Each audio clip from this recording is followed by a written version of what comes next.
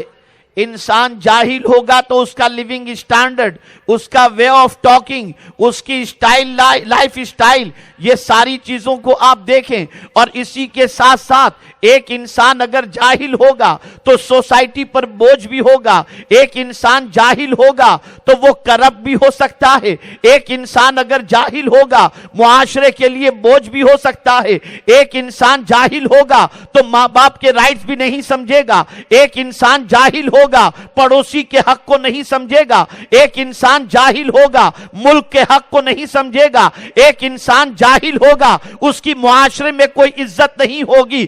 اللہ اکبر!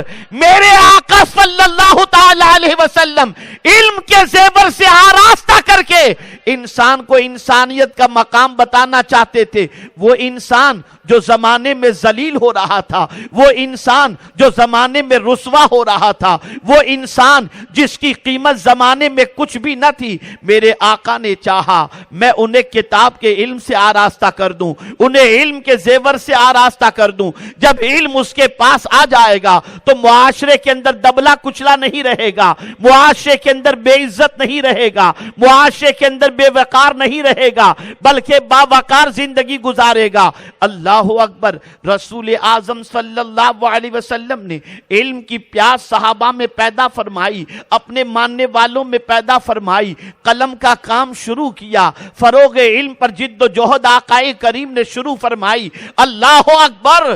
جب رسول اعظم صلی اللہ تعالی علیہ وسلم مکہ مکرمہ میں سرکار کی جب بعثت ہوتی ہے تو پورے حجاز کے اندر 13 لوگ صرف لکھنا پڑھنا جانتے تھے، لیکن آقا جب اس دنیا سے تشریف لے گئے تو کم و بیش 1 لاکھ سے زیادہ کے ہاتھوں میں مصطفیٰ نے قلم عطا فرما دیا.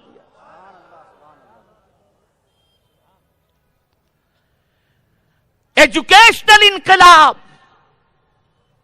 تعلیمی انقلاب سرکار نے پیدا فرمایا. آقا جہالت سے نکالنے کے لیے آئے تھے. اور سب سے بڑا علم کون سا، سب سے عظیم ایجوکیشن کون سا، سب سے بڑی تعلیم کون سی؟ یہاں پر میں توجہ چاہوں گا. آج اگر دنیا جہالت کی وادیوں میں بھٹک رہی ہے تو آپ یہ کہہ سکتے ہیں کہ مولانا پڑھے لکھے لوگ آج زیادتی زیادہ کرتے ہیں، ایجوکیٹڈ لوگ زیادتی زیادہ کرتے ہیں.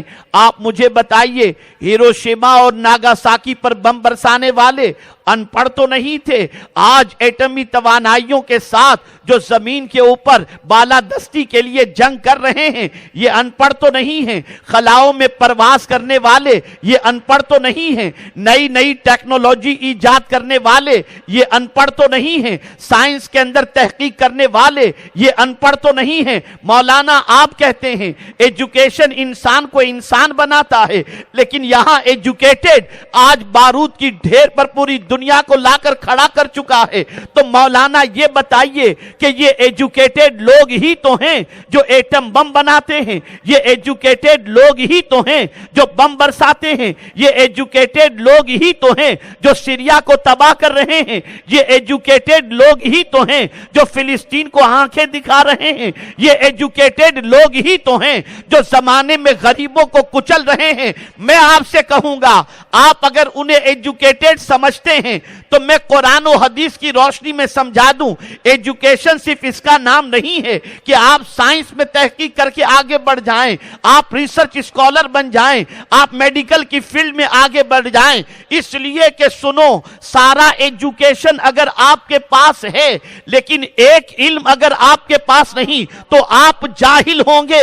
اور وہ علم کون سا ہے؟ تو قرآن نے کہا فَاعْلَمُوا أَنَّهُ لَا إِلَهَ إِلَّا هُوَ، جان لو کہ اللہ کے علاوہ کوئی معبود نہیں ہے. اگر کسی کے پاس یہ یقین ہو جائے اور یہ علم آ جائے کہ میں اللہ کا بندہ ہوں، اللہ میرا خالق ہے، اور جب اس کے دل و دماغ کے اندر اللہ کی کبریائی بس جائے گی تو وہ تحقیق کرنے کے بعد ایٹم بم نہیں برسائے گا، وہ پھولوں کی برسات برساتا نظر آئے گا، وہ زمانے کو سکون میں تبدیل کرتا نظر آئے گا. میرے آقا صلی اللہ تعالی علیہ وسلم نے پہلا علم جو لوگوں کو عطا کیا کوہ صفا سے، وہ یہی تو تھا کہ آقا نے فرمایا قولوا لا الہ الا اللہ تفلحوا. لا الہ الا اللہ کہو، اللہ کے علاوہ کوئی معبود نہیں، یہ کہو تم کامیاب ہو جاؤ گے. جن لوگوں نے یہ دعوت قبول کر لی، جن لوگوں نے اللہ کی کبریائی کو تسلیم کر لیا، جنہوں نے اللہ کو معبود مان لیا، میں چیلنج کے ساتھ کہتا ہوں ان کی زندگی کا اگر آپ جائزہ لیں تو وہ انسانوں پر ظلم کرنے کے لیے تیار نہیں ہوں گے، وہ زیادتی کرنے کے لیے تیار نہیں ہوں گے.